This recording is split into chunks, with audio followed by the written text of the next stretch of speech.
Hi friends, ನಿಮಗೋಸ್ಕರ ಮತ್ತೊಂದು ವಿಡಿಯೋನ ತಗೊಂಡು ಬಂದಿದ್ದೀನಿ. ಹೇಗಿದೆ ಅಂತ ನೋಡ್ಕೊಂಡು ಬರೋಣ ಬನ್ನಿ.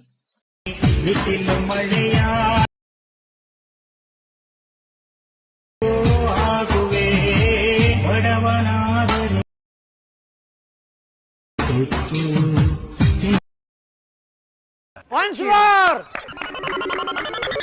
Once more! Once more!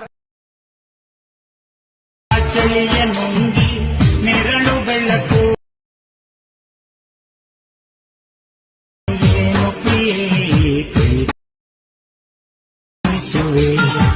XML file ಬೇಕು ಅಂದ್ರೆ ಡಿಸ್ಕ್ರಿಪ್ಷನ್ ಬಾಕ್ಸ್ ಅಲ್ಲಿ ಪ್ರಾಜೆಕ್ಟ್ ಲಿಂಕ್ ನ ಕೊಟ್ಟಿದ್ದೀನಿ. ಅಲ್ಲಿಂದ ನೀವು ಈಸಿಯಾಗಿ ಡೌನ್ಲೋಡ್ ಮಾಡ್ಕೋಬಹುದು. ಈ ವಿಡಿಯೋನ ಇಲ್ಲಿವರೆಗೆ ನೋಡಿದಿರ ಅಂದ್ರೆ ಲೈಕ್ ಮಾಡಿ, ಸಪೋರ್ಟ್ ಮಾಡಿ, ಕಾಮೆಂಟ್ ಮಾಡೋದನ್ನ ಮರಿಬೇಡಿ. ಸಿಗೋಣ ಮತ್ತೆ ಮುಂದಿನ ವಿಡಿಯೋದಲ್ಲಿ.